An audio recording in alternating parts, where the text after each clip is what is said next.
Get at all. Pick up the phone. What the hell were you thinking? Huh? No. Look at me. I trust you.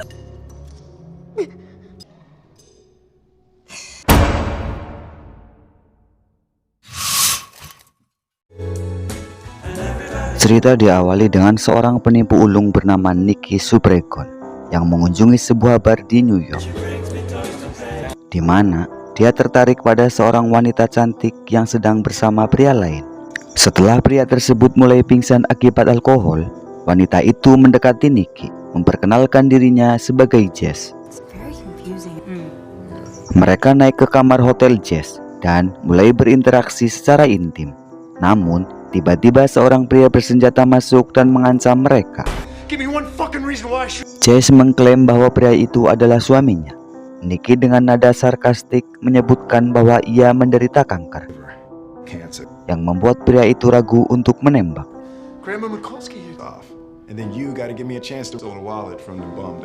Jess menyadari bahwa Nicky telah mengetahui rencana mereka. Beberapa malam kemudian, Jess menemui Nicky dan memohon agar dia mengajarinya trik-trik penipuan setelah melakukan riset tentangnya.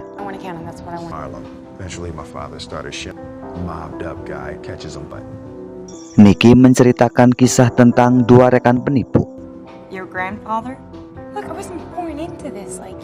Nicky setuju untuk mengajarkan Jess, menjelaskan bahwa menipu orang adalah semacam permainan fokus.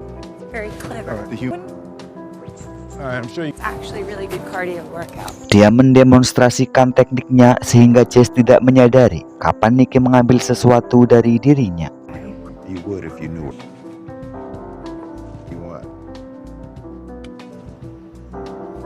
Nicky membawa bisnisnya ke New Orleans bersama dengan temannya bernama Horst dan tim penipunya. Jess bergabung untuk berlatih tentang penipuan.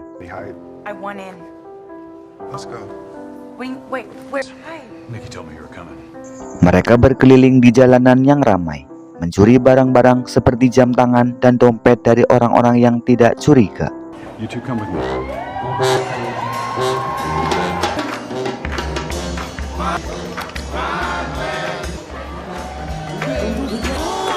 That was nice.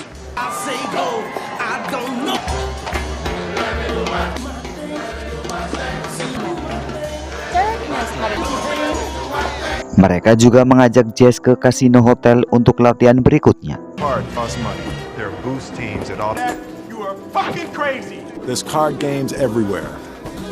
Setelah Jess menunjukkan kemampuannya, dia diterima dalam tim.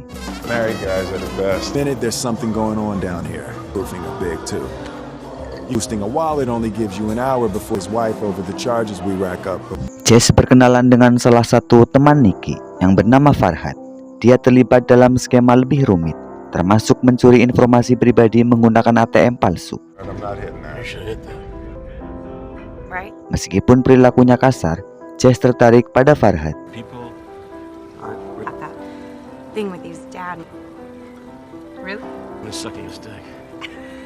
Seiring berjalannya waktu, Nicky dan Jess mulai merasakan ketertarikan satu sama lain. Setelah berhubungan intim, Jess bertanya mengapa beberapa orang memanggil Nicky dengan sebutan Mellow. Nicky menjelaskan bahwa ayahnya memberinya julukan itu karena dia dianggap lembut seperti marshmallow. Nicky berpendapat bahwa dalam permainan ini tidak ada tempat untuk perasaan, karena itu bisa sangat berbahaya. Nicky dan Jess menonton pertandingan sepak bola.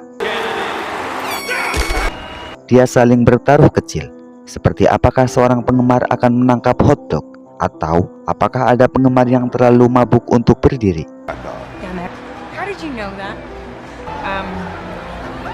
Mereka memperhatikan seorang wanita bercelana pendek dan bertaruh berapa banyak pria yang akan melihatnya saat dia berjalan. Jess bertaruh 8, sementara Nicky bertaruh 3. Seorang pria bernama Tuan Liuyan bergabung dan bertaruh 5. 7 pria melihat wanita itu saat dia berjalan, menjadikan Jess pemenang taruhan. Liuyan melanjutkan bertaruh dengan Nicky. berusaha membujuknya untuk bermain meskipun Nicky ingin mundur. Nicky terpaksa bermain dan dia kalah $1.000. Taruhan semakin tinggi saat kedua pria itu mengandalkan taruhan. Bahkan ketika Jess menyarankan agar mereka pergi. Tepat ketika Nicky hampir kehilangan semuanya, dia mempertaruhkan semua uangnya, termasuk milik Jess yang totalnya sekitar $1,1 juta. Liu Yan mengeluarkan kartu lebih tinggi dan memenangkan semua uang mereka. Meskipun begitu, Nicky menolak untuk mundur dan menggandakan taruhannya.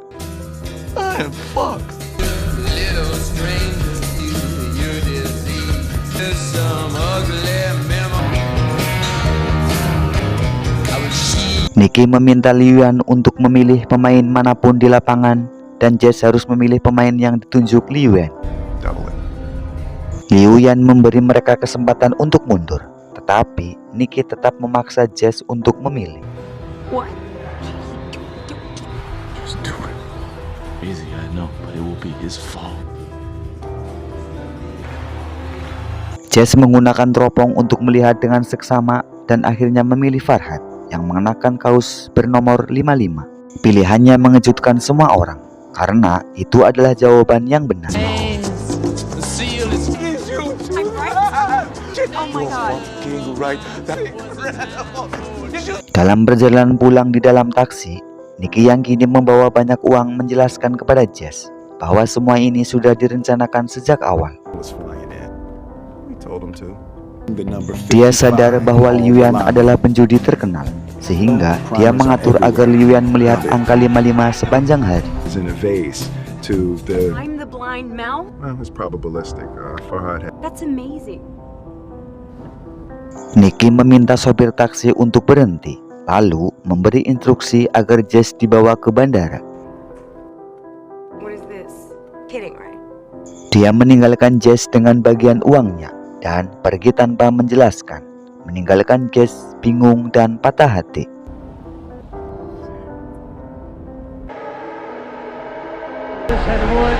Tiga tahun kemudian, Nicky berkolaborasi dengan seorang miliarder dan pembalap bernama Rafael Garriga serta temannya bernama Owen. Mereka merencanakan penjualan sistem perangkat lunak yang dikembangkan Garriga kepada seorang investor Australia bernama McEwen. Meski Nicky sebenarnya berniat menipu Garriga. What makes you think you can convince authentic? You can't be dicking. Nicky menghadiri pesta di rumah Garriga,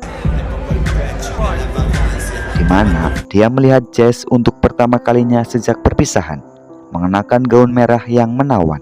Ketika mendekatinya, Jess meyakinkan bahwa dia baik-baik saja sendirian. Nicky berusaha mendekati Jess meskipun dia sudah tidak bersamanya lagi. Usahanya membuahkan hasil saat mereka kembali ke kamar hotel. Jess, did he put his hands?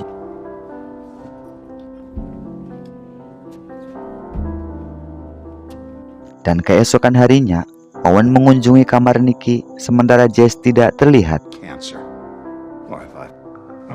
No, actually. Owen mengeluh tentang generasi muda dan kurangnya kemajuan dalam pekerjaannya. Fucking Twitter. Are we a computer guy? Why? I got a little wreck.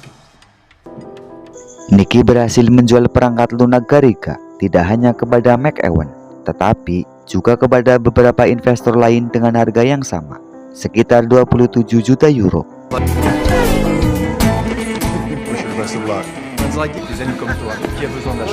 Dia bahkan mengajak Jess untuk ikut bersamanya. Suatu malam, salah satu pengikut Garriga menabrakkan mobilnya ke mobil mereka.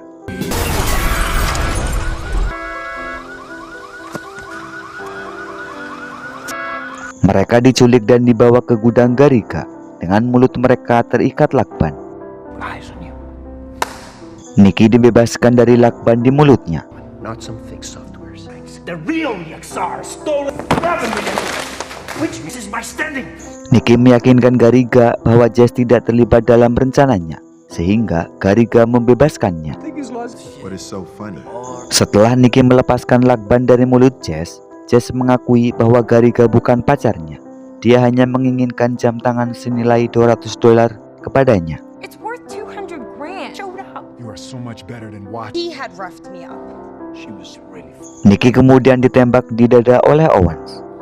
Pick up the phone. Nikki terlihat kehabisan darah saat Jess menangis dan mengungkapkan cinta padanya. No. Look at me.